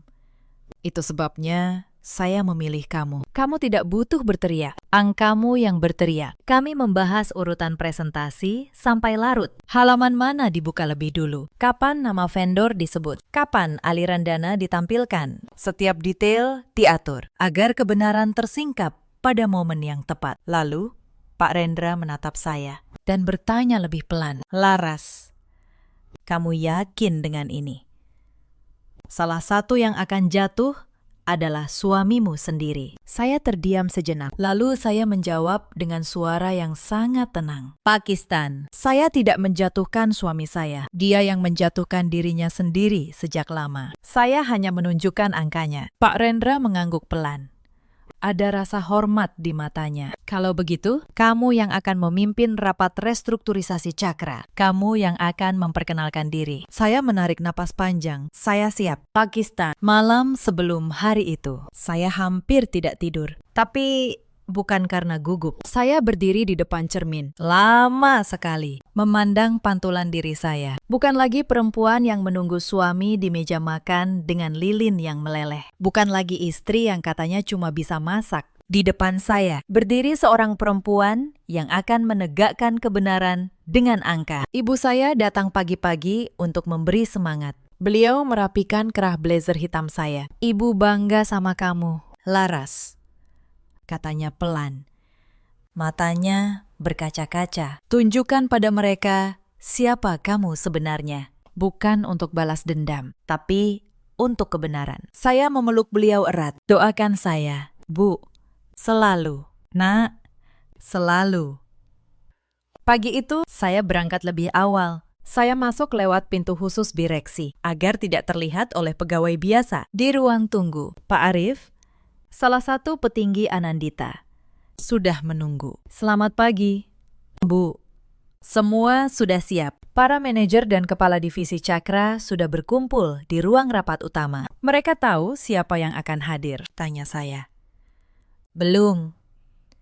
Bu, saya hanya bilang ada eksekutif baru dari holding yang akan memimpin restrukturisasi. Saya mengangguk. Bagus. Bagaimana dengan hasil auditnya? Pak Arif menyerahkan map tebal. Sudah lengkap, sesuai temuan Ibu. Semua bukti markup, vendor fiktif. Dan aliran dananya sudah tersusun rapi. Saya membuka map itu, memastikan setiap lembar pada tempatnya. Sempurna. Ini lebih dari cukup, gumam saya. Pukul 9 pagi, ruang rapat utama sudah penuh. Sekitar 30 orang hadir. Para manajer, kepala divisi, beberapa staf senior. Di barisan kedua, saya melihatnya. Galih. Dia duduk dengan wajah santai, menyeruput kopi. Dia bahkan tidak tahu apa yang menunggunya baginya. Ini hanya rapat biasa, mungkin pengumuman target baru, pikirnya. Dia tidak tahu bahwa pagi ini dunianya akan runtuh. Di luar ruangan, Fania menunggu di mejanya sebagai sekretaris. Dia tidak diundang ke rapat direksi, tapi dia sudah berpesan pada Galih untuk segera mengabarinya jika ada hal penting. Mereka berdua tidak tahu. Hal penting itu adalah kehancuran mereka sendiri. Pak Arif berdiri di depan ruangan. Selamat pagi, Bapak Ibu sekalian. Terima kasih sudah hadir. Pagi ini, kita kedatangan tamu istimewa. Beliau adalah eksekutif baru dari Anandita Group yang akan memimpin restrukturisasi seluruh divisi, termasuk Cakra Konstruksi. Ruangan mulai berbisik. Beliau akan memperkenalkan diri dan menyampaikan temuan penting. Mari kita sambut Ibu Larasati. Pintu ruang rapat terbuka perlahan. Saya melangkah masuk. Kepala tegak, langkah mantap. Sepatu hat tinggi saya berbunyi nyaring di lantai marmer. Blazer hitam saya rapi, wajah saya tenang. Dan ruangan mendadak sunyi total. Semua mata tertuju pada saya. Beberapa pegawai yang dulu pernah meremehkan saya saat menjemput Galih di kantor terbelalak. Mereka mengenali wajah saya, tapi yang paling terkejut tentu saja adalah Galih. Gelas kopi di tangannya hampir tumpah. Wajahnya yang tadi santai berubah pucat dalam sekejap. Matanya membelalak menatap saya, seolah melihat hantu. Laras. Bibirnya bergerak tanpa suara. Saya menatapnya sekilas. Datar. Tanpa emosi. Lalu saya mengalihkan pandangan ke seluruh ruangan. Seolah dia hanya salah satu dari 30 orang biasa. Karena bagi saya, pagi ini memang begitu. Selamat pagi. Bapak dan Ibu sekalian, saya memulai. Nama saya Larasati. Saya ahli forensik keuangan dan saya ditunjuk Anandita Group untuk memimpin audit dan restrukturisasi Cakra Konstruksi. Suara saya jernih, tenang, menyisi seluruh ruangan. Dalam 2 minggu terakhir, tim saya melakukan audit menyeluruh terhadap keuangan perusahaan ini. Dan kami menemukan sejumlah hal yang harus disampaikan secara terbuka. Hari ini, saya menekan tombol. Layar besar di belakang saya menyala. Halaman pertama presentasi muncul. 3 proyek besar dalam 2 tahun terakhir. Mari kita mulai dengan 3 proyek ini, kata saya. Saya menjelaskan setiap proyek dengan tenang, bukan dengan amarah, dengan angka. Pada ketiga proyek ini, pengadaan material dilakukan melalui satu vendor yang sama, PT Sumber Mandiri Vania. Saya melihat Galih menegang di kursinya. Berdasarkan penelusuran kami, harga material dari vendor ini di markup antara 2-3 kali lipat dari harga pasar. Bisik-bisik mulai memenuhi ruangan. Saya menekan tombol lagi. Grafik perbandingan harga muncul. Garis merah vendor itu menjulang jauh di atas garis biru harga pasar. Selisih harga ini jumlahnya tidak kecil. Total dalam 2 tahun mencapai 2,3 miliar rupiah. Ruangan mendadak gaduh. Galih sudah tidak menyentuh kopinya. Tangannya gemetar di atas meja. Lalu, siapa pemilik vendor ini? Saya melanjutkan. Layar berganti. Struktur kepemilikan PT Sumber Mandiri Vania. Vendor ini terdaftar atas nama seseorang bernama Pram. Saya berhenti sejenak, membiarkan ruangan menahan napas. Dan Pram, berdasarkan dokumen kependudukan, adalah kakak kandung dari saudari Vania, sekretaris di perusahaan ini. Seluruh ruangan menoleh ke arah pintu, seolah mencari Vania. Galih menunduk dalam-dalam, mencoba menghilang di kursinya. Artinya, kata saya, suara saya sedikit lebih dingin sekarang. Vendor yang menerima miliaran rupiah dari perusahaan ini dimiliki oleh keluarga seorang karyawan internal. Ini yang kita sebut konflik kepentingan, dan dalam kasus ini juga penggelapan. Saya menekan tombol sekali lagi. Layar menampilkan diagram aliran dana. Sekarang, mari kita ikuti uangnya, kata saya. Dari kas perusahaan, dana mengalir ke vendor. Dari vendor, sebagian selisihnya mengalir ke beberapa rekening pribadi. Saya menatap langsung ke arah Galih untuk pertama kalinya sejak masuk ruangan. Salah satu rekening penerima, atas nama saudari Vania. Dan dari rekening itu, dana kembali mengalir ke rekening seorang manajer proyek di perusahaan ini. Ruangan benar-benar senyap sekarang. Semua orang tahu siapa manajer proyek 3 proyek itu. Galih. Siapa manajer yang menyetujui ketiga proyek bermasalah ini? Tanya Pak Arif dari sisi ruangan, sengaja memancing. Saya menjawab dengan tenang, sambil menatap layar. Manajer yang menyetujui dan menandatangani ketiga proyek ini adalah saudara Galih Pratama. Semua kepala menoleh ke arah Galih. Dia berdiri tiba-tiba. Kursinya berdecit keras. Ini fitnah, teriaknya. Suaranya pecah. Laras, kamu sengaja, kan? Ini balas dendam. Saya menatapnya tenang. Saudara Galih, kata saya, di ruangan ini. Saya bukan istri Anda, saya auditor. Dan saya tidak menuduh siapapun. Saya hanya menyajikan angka. Kalau Anda merasa ini fitnah, silahkan tunjukkan dokumen yang membantah temuan ini. Saya tunggu. Galih membuka mulutnya. Tapi tidak ada kata yang keluar karena dia tahu tidak ada dokumen yang bisa membantah kebenaran. Dia sendiri yang membuat semua jejak itu. Aku suamimu, Laras. Suaranya berubah memelas. Kamu tega menghancurkan keluargamu sendiri. Untuk pertama kalinya, saya membiarkan sedikit emosi muncul. Tapi bukan amarah, kepahitan. Keluarga. Saya mengulang pelan.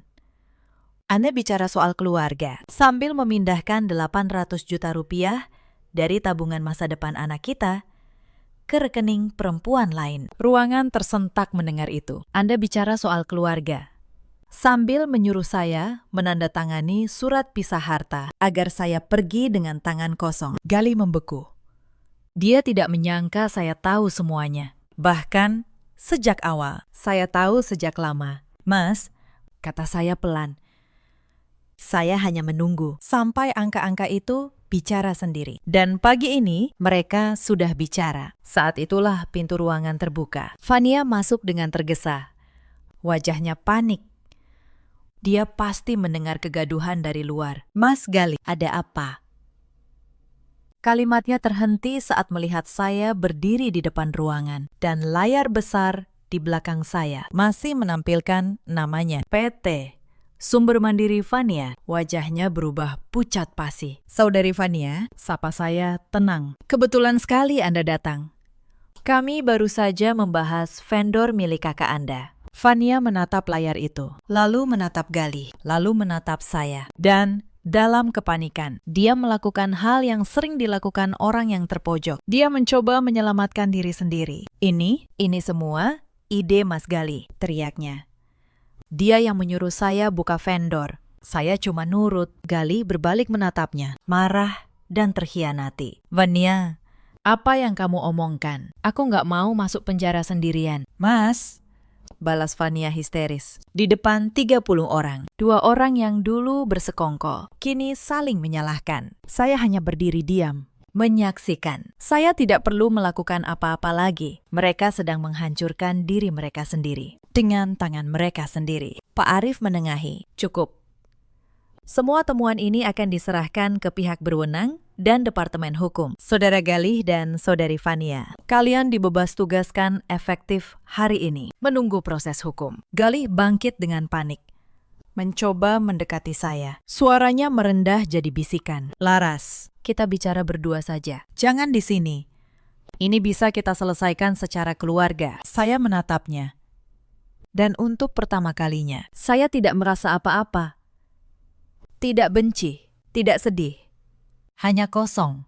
Tidak ada lagi yang perlu dibicarakan secara keluarga. Mas, jawab saya tegas, Anda memilih menyelesaikan urusan dengan perempuan lain dan vendor palsu. Maka biarkan urusan ini diselesaikan oleh hukum, bukan oleh saya. Dia terdiam. Kehabisan kata. Petugas keamanan mendekat, dan dia tidak punya pilihan selain mundur. Fania menangis di pintu, dipapah keluar oleh petugas keamanan. Saya menutup laptop dengan tenang. Terima kasih atas waktunya. Bapak Ibu sekalian, kata saya pada ruangan, restrukturisasi akan dimulai minggu depan dengan sistem yang lebih bersih dan transparan. Lalu, saya melangkah keluar, melewati kursi tempat Galih terduduk. Dia menengadah menatap saya, matanya memohon. Laras, tolong. Saya berhenti sejenak di sampingnya. Selama 10 tahun, Mas, saya selalu ada saat kamu butuh, kata saya pelan tanpa menoleh. Sekarang, untuk pertama kalinya, kamu harus menghadapi semuanya sendiri, seperti yang kamu inginkan. Lalu, saya melangkah pergi, meninggalkan ruangan itu. Punggung saya tegak, langkah saya ringan. Untuk pertama kalinya dalam 10 tahun, saya merasa bisa bernapas. Kabar tentang rapat pagi itu menyebar cepat. Dalam hitungan jam, seluruh perusahaan tahu. Manajer proyek yang selama ini dipuji, ternyata pelaku penggelapan miliaran rupiah. Dan yang membongkarnya adalah istrinya sendiri. Istri yang selama ini dia sebut tidak bisa apa-apa. Saya tahu, cerita seperti ini akan jadi bahan pembicaraan lama. Tapi saya tidak peduli. Saya tidak melakukan ini untuk menjadi bahan pembicaraan. Saya melakukannya karena kebenaran memang harus berdiri tegak, sepahit apapun. Sore itu, ponsel saya berdering tanpa henti. Nomor Bu Wati. Saya membiarkannya berdering beberapa kali. Lalu akhirnya saya angkat. Suara ibu mertua saya langsung menyerbu, antara marah dan panik. Laras, apa yang kamu lakukan pada Galih? Kamu hancurkan dia di depan banyak orang. Saya menjawab dengan tenang. Bu, saya tidak menghancurkan Galih. Galih menghancurkan dirinya sendiri sejak dia memutuskan mencuri. Tapi dia suamimu. Kamu harusnya menutupi aibnya, bukan membongkarnya. Saya menghela napas pelan. Bu, selama bertahun-tahun. Ibu bilang, saya cuma perempuan yang bisa masak. Ibu bilang saya beruntung Galih masih mau sama saya. Ada keheningan di seberang. Sekarang ibu tahu. Perempuan yang ibu remehkan itu adalah orang yang memegang seluruh kebenaran. Saya tidak pernah lemah, Bu. Saya hanya memilih untuk sabar. Bu Wati terdiam lama. Lalu, dengan suara yang jauh lebih kecil, beliau berkata, Larasati, apa benar Galih mencuri uang anakmu sendiri? 800 juta, Bu. Tabungan Bilal. Beliau bisa tanya sendiri pada putranya. Telepon itu terputus. Setelah itu, Bu Wati tidak pernah lagi bicara dengan nada tinggi pada saya. Beberapa minggu kemudian, proses hukum berjalan. Bukti yang saya susun begitu rapi, sehingga tidak ada celah untuk dibantah. Galih dan Fania dijerat dengan pasal penggelapan dan konflik kepentingan. Pram, kakak Fania, ikut terseret karena namanya tercatat sebagai pemilik vendor fiktif. Perusahaan menuntut pengembalian kerugian aset Galih, termasuk yang dia kira sudah aman lewat surat pisah harta, justru dibekukan sebagai bagian dari penyelidikan. Surat yang dia paksa saya tanda tangani, yang dia kira akan membuat saya jatuh, justru menjadi bukti niat dia memindahkan aset hasil kejahatan. Ironi yang sempurna, dia membuat jebakan untuk saya, lalu jatuh ke dalamnya sendiri. Suatu hari, Galih menelpon saya dari nomor yang tidak saya kenal. Suaranya sudah tidak lagi sombong. Laras, aku salah. Aku tahu aku salah. Tolong, bantu aku bicara ke perusahaan. Mungkin mereka mau meringankan. Saya mendengarkannya sampai selesai. Lalu saya menjawab dengan tenang. Mas, selama 10 tahun, saya selalu menyelamatkanmu dari setiap kesulitan. Saya yang mengatur keuangan saat kita susah. Saya yang merawatmu saat kamu sakit. Dan setiap kali kamu menganggapnya hal biasa, sampai kamu lupa bahwa orang yang menyelamatkanmu juga manusia. Saya menarik napas. Kali ini, kamu harus menyelamatkan dirimu sendiri. Itu bagian dari menjadi dewasa. Mas, sesuatu yang tidak pernah kamu pelajari. Karena selalu ada saya yang membereskan semuanya. Lalu, saya menutup telepon. Dan saya tidak pernah mengangkat teleponnya lagi. Yang paling membuat saya khawatir, bukan Galih, tapi Bilal, anak kami. Bagaimana cara menjelaskan pada seorang anak bahwa ayahnya melakukan hal yang salah? Malam itu, saya duduk bersamanya di kamarnya. Bilal, kamu mungkin akan dengar banyak hal tentang ayah, kata saya pelan. Bilal menatap saya dengan mata yang terlalu dewasa untuk usianya. Bunda, katanya. Bilal sudah tahu. Bilal cuma nggak mau Bunda sedih. Hati saya hancur dan utuh dalam waktu bersamaan. Saya memeluknya erat. Bunda nggak sedih, sayang. Bunda cuma ingin kamu tahu satu hal. Saya menatap matanya. Apapun yang terjadi, jangan pernah berhenti jadi orang jujur. Karena kejujuran itu mahal. Tapi itu satu-satunya hal yang tidak bisa diambil orang dari kita. Bilal mengangguk pelan di pelukan saya. Malam itu, saya tahu kami berdua akan baik-baik saja. Hari-hari setelah itu berjalan tidak mudah. Tapi setiap hari, saya merasa sedikit lebih ringan. Suatu malam, saya memasak makan malam sederhana untuk saya dan Bilal. Ikan goreng, sayur asem, dan sambal terasi. Bukan rendang mewah seperti malam yang dulu saya siapkan untuk Galih. Hanya makanan sederhana, di meja yang tenang. Bilal makan dengan lahap, lalu tersenyum pada saya. Bunda, ini enak banget. Lebih enak dari biasanya. Saya tertawa kecil. Mungkin karena sekarang Bunda masak dengan hati yang lebih tenang. Sayang, untuk pertama kalinya dalam waktu yang lama. Rumah itu terasa seperti rumah lagi. Tidak ada lagi menunggu di meja dengan lilin yang meleleh. Tidak ada lagi mencium aroma parfum asing dari kemeja. Hanya saya, anak saya, Dan ketenangan yang akhirnya kembali. Saya kembali bekerja penuh di Anandita Group. Restrukturisasi Cakra Konstruksi berjalan lancar di bawah pengawasan saya. Sistem keuangan dirombak. Vendor diaudit ulang. Transparansi ditegakkan. Perusahaan yang dulu penuh kebocoran perlahan menjadi sehat. Pak Rendra suatu hari berkata pada saya, "Laras, kamu tahu, Kamu menyelamatkan perusahaan ini, sekaligus menyelamatkan dirimu sendiri. dua-duanya dengan satu laporan." Saya tersenyum mendengarnya, karena memang begitulah angka. Kalau kamu jujur padanya, dia akan jujur padamu. Beberapa minggu setelah restrukturisasi, seorang karyawan Cakra menemui saya. Namanya Pak Joko, Seorang staf senior di divisi proyek dulu.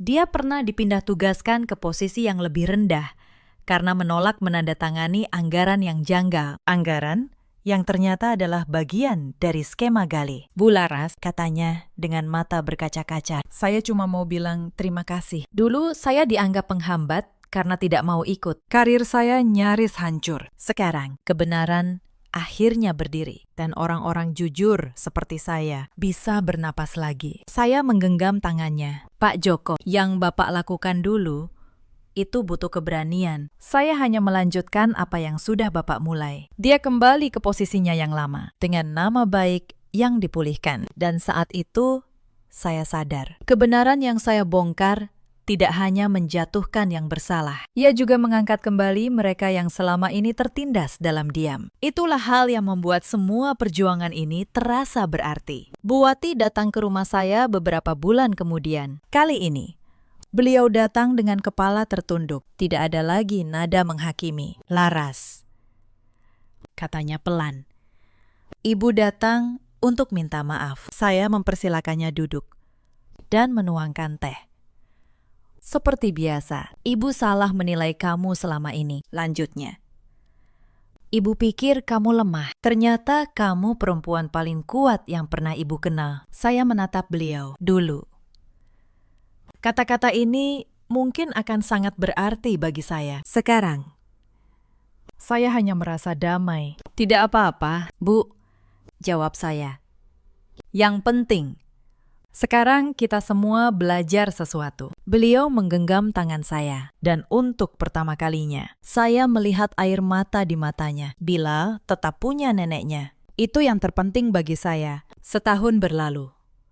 Saya kini dikenal di dunia bisnis sebagai ahli forensik yang tidak bisa disuap dan tidak bisa ditipu. Saya beberapa kali diundang menjadi pembicara di seminar tentang integritas keuangan, tentang perempuan yang kembali bangkit, tentang bagaimana keahlian yang kita simpan tidak pernah benar-benar hilang. Ia hanya menunggu sampai kita memutuskan untuk mengeluarkannya kembali. Setiap kali saya berdiri di podium, saya melihat banyak perempuan di antara hadirin. Perempuan-perempuan yang mungkin sedang merasa kecil. Merasa tidak berharga. Dan kepada mereka, saya selalu berkata hal yang sama. Jangan pernah membiarkan orang lain menentukan nilaimu. Karena nilai dirimu, hanya kamu yang berhak menghitungnya. Suatu sore, saya duduk di ruang kerja saya di lantai 20, memandang kota dari balik jendela. Matahari mulai turun, mewarnai langit dengan jingga dan ungu. Ibu saya menelpon. Laras,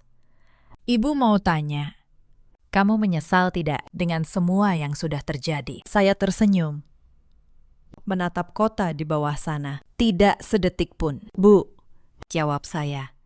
Saya kehilangan pernikahan yang ternyata sudah lama mati. Tapi saya menemukan kembali diri saya yang dulu hilang. Saya punya pekerjaan yang membanggakan. Saya punya Bilal. Dan yang paling penting, saya tidak lagi takut pada siapapun. Ibu saya terdiam, lalu berkata lembut, "Ibu bangga sekali sama kamu." Nah, itu karena ibu yang mengajari saya, Jawab saya. Ambil keputusan dari bukti, bukan dari amarah. Saya tidak akan pernah lupa kalimat itu. Kami menutup telepon dengan tawa kecil. Saya kembali menatap kota dari jendela. 10 tahun saya menyimpan diri saya di laci. 10 tahun saya membiarkan orang lain mengira saya tidak punya apa-apa. Tapi kebenaran selalu punya caranya sendiri untuk muncul. Sama seperti angka. Sekeras apapun seseorang menyembunyikannya, ia akan selalu menemukan jalan untuk bicara. Dan saya Akhirnya, bebas. Bebas dari pengkhianatan, bebas dari kebohongan, bebas dari rasa kecil itu. Kehidupan baru saya sudah dimulai. Sebuah kehidupan di mana saya akhirnya menjadi diri saya sendiri, utuh dan merdeka. Sahabat semua, di luar sana, ada banyak perempuan seperti Laras dulu. Perempuan yang memberikan segalanya, lalu dianggap tidak punya apa-apa. Cerita ini mengajarkan satu hal sederhana. Jangan pernah meremehkan seseorang hanya karena posisinya saat ini. Karena orang yang hari ini diam di dapur mungkin menyimpan kekuatan yang belum kamu lihat. Ada juga banyak suami seperti Galih yang mengira kesetiaan adalah kelemahan dan kebaikan adalah hal yang biasa. Mereka baru sadar nilainya setelah semuanya hilang. Dan ada pula orang seperti Fania yang mengira bisa membangun kebahagiaan di atas kehancuran orang lain. Padahal apa yang dibangun dari kebohongan akan runtuh oleh kebohongan juga. Galih kehilangan karirnya, kebebasannya, dan keluarganya. Fania dan kakaknya menghadapi proses hukum yang panjang, sementara Laras bangkit lebih tinggi dari sebelumnya dalam hidup. Kita semua punya pilihan. Pilihan untuk jujur atau berbohong. Pilihan untuk menghargai atau meremehkan. Dan setiap pilihan selalu punya konsekuensinya sendiri. Cepat atau lambat, keadilan akan menemukan jalannya. Jika kisah ini menyentuh hati kalian, ceritakan pengalaman kalian di kolom komentar. Terima kasih sudah menemani sampai akhir. Sampai jumpa di kisah berikutnya.